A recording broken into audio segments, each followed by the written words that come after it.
Hello student, यह question आपके लिए दिया गया था 1 जुलाई 2020 में रविवार होने पर 15 अगस्त 2020 में कौन सा दिन होगा। रविवार, गुरुवार, मंगलवार, इनमें से कोई नहीं। आपको सही आंसर का चूज़ करना था और अपना कमेंट करना था। इस क्वेश्चन का सही आंसर है ऑप्शन 4, इनमें से कोई नहीं। यह इनमें से कोई नहीं कैसे आया है वो हमें समझना है। जैसा कि हमारे क्वेश्चन में दिया हुआ है 1 जुलाई 2020 में रविवार होने पर, 1 जुलाई 2020 में रविवार है, तो आपने कहा कि जुलाई के सारे दिन होते हैं 31, जिनमें से एक दिन हमने लेस किया 1 जुलाई का, दिन हमारे पास बचे 30, और अगस्त के माह के जो दिन हैं वो हैं 15। इस प्रकार हमारे टोटल डेज हुए 45। एक सप्ताह में 7 दिन, तो वो जो 45 दिन हमारा टोटल है, यदि हम उन्हें सप्ताह में कन्वर्ट करें तो 7 × 42, 6 सप्ताह बैठेंगे, और इन 6 सप्ताह में छठे सप्ताह भी हमारा रविवार होगा। 3 दिन हमारे शेष बचते हैं। इन 3 दिनों को हम अपने रविवार से अगले दिनों में जोड़ेंगे, जैसे सोमवार, मंडे, फिर मंगलवार, ट्यूसडे, और वेडनेसडे, बुधवार। तो 42 दिन हमारे पूरे हुए, 43, 44 और 45। 45वें दिन बुधवार होगा, इसलिए हमने कहा था कि इस क्वेश्चन का सही आंसर है इनमें से कोई नहीं, क्योंकि आपके ऑप्शन में बुधवार नहीं दिया हुआ है। नेक्स्ट क्वेश्चन हमारा है रुपये 2500 का 20% का 20% का 20% का मान होगा। तो हम जानते हैं कि रुपये 2500 का माने गुणा 20, फिर का माने गुणा 20, का माने गुणा 20। परसेंटेज है तो अपॉन 100 लिखा जाएगा। जितनी बार आपने परसेंटेज को खोला है उतनी ही प्रतिशत के रूप में हम नीचे 100 लिखेंगे। पहला डिवाइड किया, 20 पंजे 100, एक ही पहाड़े से दोनों संख्याओं को काटना है, 20 पंजे 100 और 20 पंजे 100। 5 से इस वैल्यू को डिवाइड किया, 500, फिर दूसरे 5 से इसे डिवाइड किया 100, और फिर तीसरी बार डिवाइड किया 20। तो इस प्रकार इस क्वेश्चन का सही आंसर है 20। रुपये 2500 का 20% का 20% का 20% का मान होगा रुपये 20। इसलिए इस क्वेश्चन का सही आंसर है ऑप्शन 3। नेक्स्ट क्वेश्चन है 3 अंकों की बड़ी से बड़ी संख्या तथा छोटी से छोटी संख्या का योग होगा। 1899, 1099, इनमें से कोई नहीं। आपको सही आंसर को चूज़ करना है और वीडियो में कमेंट करना है। आप वीडियो को पॉज करके क्वेश्चन को सोल्व करके भी अपना आंसर कमेंट कर सकते हैं। इस क्वेश्चन का सही आंसर है ऑप्शन 3, 1099। अब 1099 कैसे आया है वो हमें समझना है। 3 अंकों की बड़ी से बड़ी संख्या, तो आपने कहा 1 अंक की सबसे बड़ी संख्या होती है 9। 3 अंकों की आपसे पूछी है तो आपने लिख दिया 3 बार 9 9, 999 हमारी 3 अंकों की सबसे बड़ी संख्या है। और 1 अंक की सबसे छोटी संख्या होती है 1। अब 1 से छोटी अंक की संख्या भी हमारे पास होती है, जिसे हम कहते हैं 0। कितने अंक बनाने हैं? 3। तो 3 अंकों की सबसे छोटी संख्या 100 और बड़ी 999। जब इन दोनों संख्याओं का योग करेंगे तब हमारे पास वैल्यू आ जाएगी 1099, जो हमारा सही आंसर है। नेक्स्ट क्वेश्चन देखते हैं। क्वेश्चन नंबर 11, 1/2 का 1/4 का 1/2 का मान होगा। तो जैसा हमने प्रतिशत वाला सवाल किया था बिल्कुल ऐसे ही हमें इस सवाल को सोल्व करना है। 1/2 का माने गुणा 1/4 फिर का माने गुणा 1/2। इस प्रकार जब हमने मल्टीपल की तो 1 की मल्टीपल हमने की 1 एकम 1 एकम 1, 2 चौक 8 दूनी 16, 1/16 हमारा आंसर आया। ऑप्शन में हमने देखा कि हमारे पास पहला ऑप्शन नहीं है, वो तो 1/16 है। फिर हमने 16 से 1 को डिवाइड किया, तो जब 16 से 1 को डिवाइड करेंगे तो आपने लिखा 1/16, पॉइंट लगाना है, 1 जीरो बढ़ानी है, 10 छोटा है 16 बड़ा है, 1 जीरो लगानी है, 1 जीरो बढ़ानी है। अब हम इसे डिवाइड कराएंगे, 16 छिक्कम 96,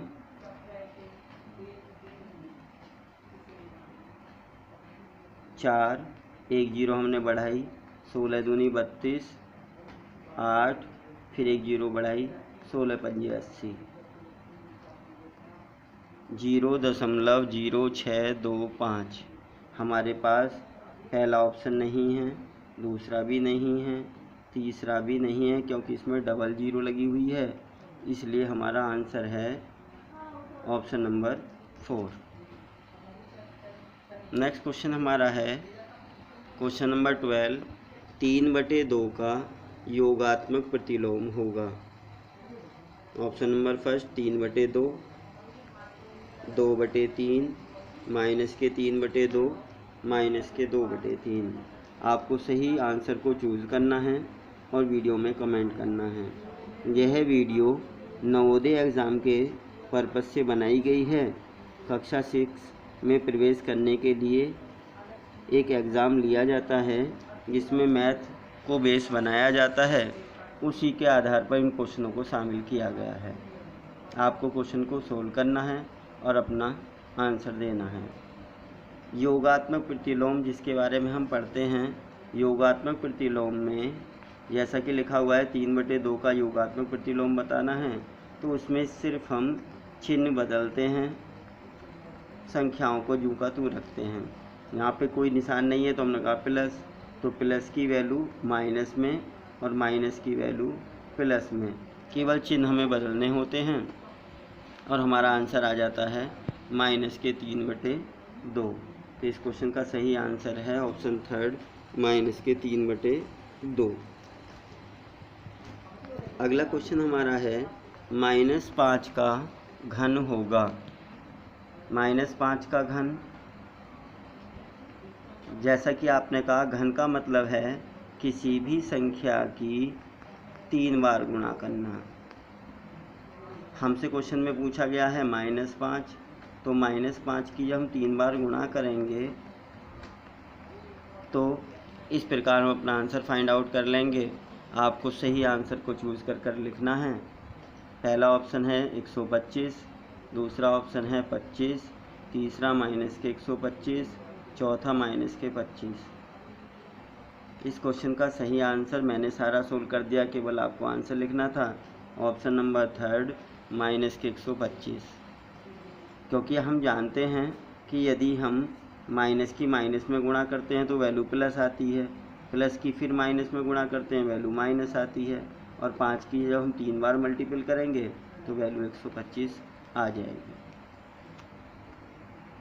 नेक्स्ट क्वेश्चन हमारा है एक शंकु की त्रिज्या 5 सेंटीमीटर, शंकु की ऊंचाई 12 सेंटीमीटर, शंकु की तिर्यक ऊंचाई हमें बतानी है 17 सेंटीमीटर, 13 सेंटीमीटर, 60 सेंटीमीटर और 9 सेंटीमीटर।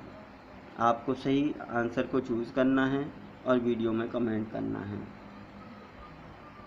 इस क्वेश्चन का सही आंसर है ऑप्शन नंबर सेकंड, 13 सेंटीमीटर।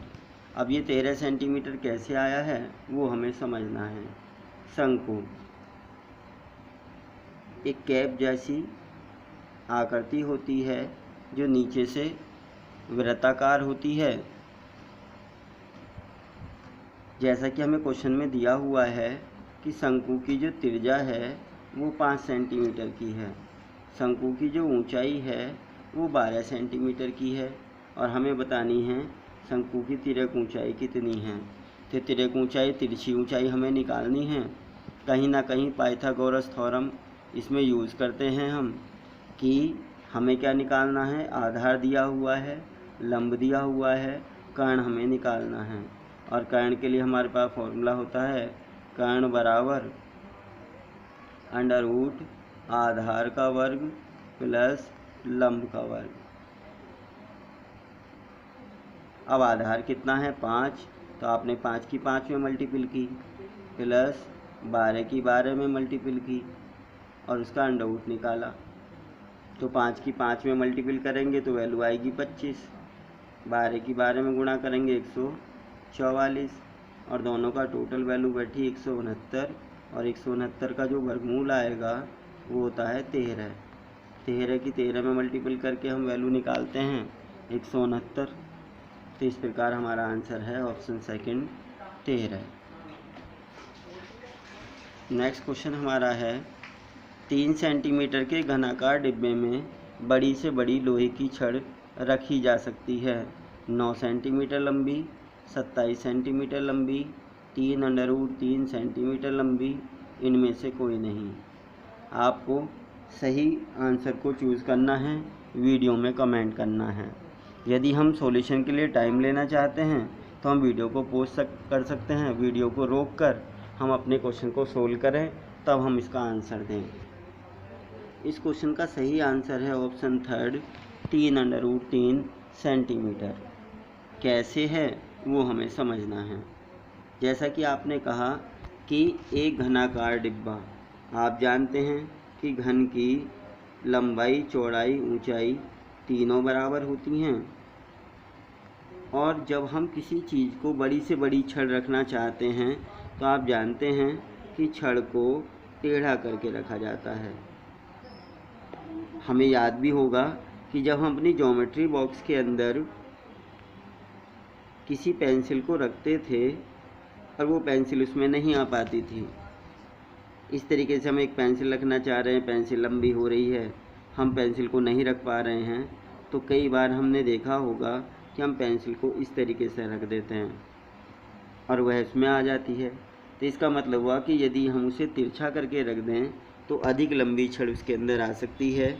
तो इसका मतलब हुआ कि ये जो तिरछी छड़ है, ये जो हमने लिखा है, ये क्या है, ये है विकर्ण। और विकर्ण किसका, घन का। और घन के विकर्ण का सूत्र क्या है, a√3 भुजा √3। भुजा कितनी है 3 सेंटीमीटर और उसका √3, तो हमारा आंसर आ गया 3√3। नेक्स्ट क्वेश्चन हमारा है एक वृत्ताकार खेल मैदान की परिधि। एक वृत्ताकार खेल का मैदान है जिसकी परिधि है 44 सेंटीमीटर की।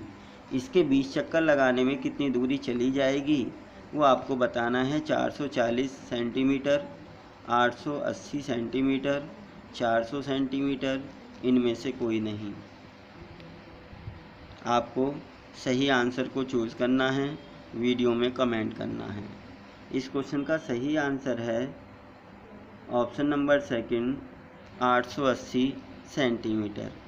कैसे आना है वो हमें देखना है। आपने कहा एक वृत्ताकार मैदान जिसकी परिधि आपको दी 44 सेंटीमीटर। परिधि होती क्या है, एक मैदान की एक चक्कर में चली गई दूरी परिधि कहलाती है। और उसने कहा कितने चक्कर लगाने हैं, आपने कहा 20। तो जब एक चक्कर में चली गई दूरी 44 है तो 20 चक्कर में तो ज़्यादा चलेंगे और ज़्यादा के लिए गुणा करेंगे, दोनों की वैल्यू हमारे पास आ जाएगी 880 सेंटीमीटर। नेक्स्ट क्वेश्चन है हमारा 3 अंकों की वह बड़ी से बड़ी संख्या जो 3, 4, 5 से पूरी विभाजित हो जाए। 3 अंकों की बड़ी से बड़ी संख्या 360, 390, 960, 999। आपको सही आंसर को चूज़ करना है, और वीडियो में कमेंट करना है। इस क्वेश्चन का सही आंसर है ऑप्शन थर्ड 960। ये 960 की वैल्यू कैसे आई है वो हमें समझना है। हमने कहा कौन कौन सी संख्याएं हैं, 3, 4, 5, इनसे हमें विभाजित करना है और तीनों ही संख्याएं हमारी प्राइम नंबर हैं, अभाज्य संख्याएं हैं जो किसी भी टेबल से 4 हमारी अभाज्य संख्या नहीं हैं, 3, 4, 5 हैं। हमने तीनों संख्याओं का एलसीएम निकाला, वैल्यू काटी 3 से, 3 एकम 3, 4, 5, वैल्यू 2 से काटी 1, 2, 5, फिर 2 से काटी 1, 1, 5 और इसके बाद वैल्यू काटी 5 से। तो इस तरीके से हमने इसका एलसीएम निकाला, 3 दूनी 6, 6 दूनी 12 और 12 पंजे 60। कौन कौन से खंड बने, 3, 3 दूनी 6, 6 दूनी 12 और 12 पंजे 60। इस प्रकार इनका जो लघुत्तम आया है वो 60। और उन्हें कहा था 3 अंकों की बड़ी से बड़ी संख्या, तो आपने कहा 3 अंकों की बड़ी से बड़ी संख्या है 999। अब 999 बड़ी से बड़ी संख्या है पर वो संख्या 60 से डिवाइड नहीं होती, तो हमने लिखा कि 999 को 60 से डिवाइड कर दिया जाए, जो आपने लघुत्तम लिया था, और वो आया 60 एकम 60। बचे कितने आपके पास, 3 और 9। आपने एक 9 संख्या और ले ली, आपने कहा 60 छिक्का 399 आपका आंसर आया था। 60 छिक्का 360 आपने चलाए, वैल्यू बची 39। तो जो शेष बचा है वो हमने छोड़ दिया है और हमारे पास वैल्यू आई थी भाग करके 16। तो इसका मतलब 60 से जो वैल्यू हमारी कटी है वो 16 बार 39 हमारा रिमाइंडर आया है। उस रिमाइंडर को हमें उस संख्या से घटाना है जो हमने चूज़ की है। 3 अंकों की बड़ी से बड़ी संख्या 999, शेष आया 39 घटाने के बाद वैल्यू आई 960। इस प्रकार हमारा answer option third 960। Next question है 3 अंकों की वह छोटी से छोटी संख्या जो 3, 4, 5 से पूरी विभाजित हो। वही क्वेश्चन है, अब की बार थोड़ा सा परिवर्तन किया गया। उसमें कहा था बड़ी से बड़ी संख्या, इसमें कहा गया छोटी से छोटी संख्या। आपने कहा एलसीएम तो हमने पहले वाले क्वेश्चन में निकाल लिया 60। अब बड़ी से बड़ी संख्या की जगह हमने लिखा अब छोटी से छोटी संख्या 3 अंकों की। आप जानते हैं 3 अंकों की छोटी से छोटी संख्या है 100। अब यदि हम 100 को 60 से डिवाइड करते हैं तो यहाँ से हमें थोड़ा सा समझना है। जब हम बड़ी से बड़ी संख्या निकाल रहे थे तो हमने इससे छोटी संख्या चलाई थी। अब हम निकाल रहे हैं छोटी से छोटी संख्या, तो आप जानते हैं कि हमें इसे ज़्यादा चलाना है। बस यहाँ से ही हमें समझना है। बड़ी से बड़ी संख्या निकालते समय हम छोटी संख्या चलाते हैं, जबकि छोटी से छोटी संख्या चलाते समय हमें बड़ी संख्या चलानी होती है। 60 दूनी 120। और आप जानते हैं कि हम कुछ गलत कर रहे हैं, 100 में से 120 कैसे। तो आपने कहा कि 60 से डिवाइड करने के लिए इसमें जिस संख्या को हमने लिखा है उसमें 20 कम बैठ रहा है। तो ऐसी कंडीशन में हम क्या करेंगे, पहले में हमने वैल्यू को घटाया था, अब की बार हमने वैल्यू को जोड़ दिया है। 100 हमने मानी थी 3 अंकों की छोटी छोटी संख्या, और जो शेष आया था वो हमने इसमें जोड़ दिया है। 120 3 अंकों की छोटी से छोटी वह संख्या है जो 60 से डिवाइड होती है। नेक्स्ट क्वेश्चन हमारा है 10 से 20 के बीच में अभाज्य संख्याओं की संख्या बतानी है। वो कौन सी संख्याएं हैं 10 और 20 के बीच में जो केवल अपने आप से ही कटती हैं, अपने आप से ही विभाजित होती हैं और किसी पहाड़े में नहीं आती, वो हमें बतानी है। वो संख्याएं 5 हैं, 4 हैं, 3 हैं या 6 हैं। आपको सही आंसर को चूज़ करना है और वीडियो में कमेंट करना है। आप वीडियो को रोककर अपने सॉल्यूशन को निकाल कर भी कमेंट कर सकते हैं। इस क्वेश्चन का सही आंसर है ऑप्शन 2 4 संख्याएं। अब 4 संख्याएं कैसे हैं? आपने कहा 10 और 20 के बीच की संख्याएं हमें बतानी हैं जो केवल अपने ही पहाड़े में आती हैं। आपने कहा 10 के बाद आया 11, 11 अपने ही पहाड़े में आता है। 12 नहीं आता, 12 2 के पहाड़े में, 6 के पहाड़े में, 4 के में, 3 के में आता है, तो ये संख्या नहीं है। फिर आपने कहा 13, 13 अपने ही पहाड़े में आता है। 14 2 के पहाड़े में, 7 के पहाड़े में आता है, इसे छोड़ देंगे। 15 आपने कहा 3 के और 5 के पहाड़े में आता है, इसे भी छोड़ देंगे। 16 आपने कहा 2 के पहाड़े में, 4 के में, 8 के में आता है, इसे भी छोड़ देंगे।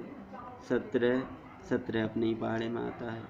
18 2 के पहाड़े में, 9 के पहाड़े में, 6 के में, 3 के में, बहुत सारे पहाड़ों में आता है, इसे भी छोड़ेंगे। फिर आया 19 भी अपने ही पहाड़े में आता है। इस प्रकार 11 13 17 19 ये हमारी अभाज्य संख्याएं हैं जो अपने ही पहाड़े में आती हैं और किसी टेबल में ये नहीं आती हैं। तो इस प्रकार हमारी संख्याएं कितनी हो गई? 1 2 3 4 4 संख्याएं हमारा आंसर होता है।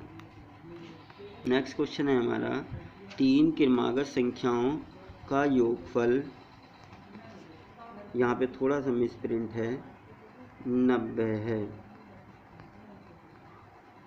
इनमें सबसे छोटी संख्या होगी 29, 30, 31 या 32।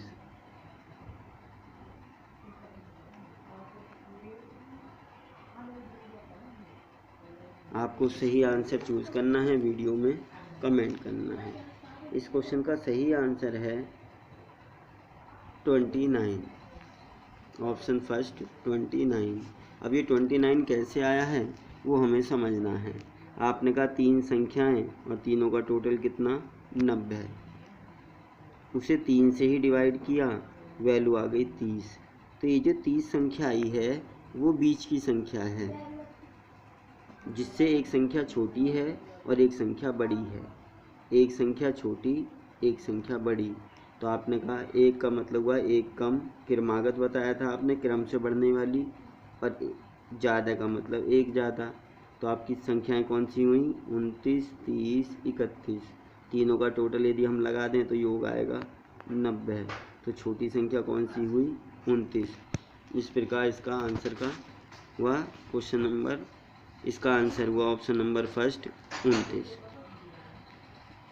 तो दोस्तों, यदि आपको यह वीडियो अच्छी लगी हो, मेरा प्रयास अच्छा लगा हो, तो चैनल को सब्सक्राइब करें, वीडियो को लाइक करें तथा ज़्यादा से ज़्यादा अपने दोस्तों में शेयर करें, ताकि वे आगामी प्रतियोगी परीक्षाओं में अपने आप को सफल बना सकें।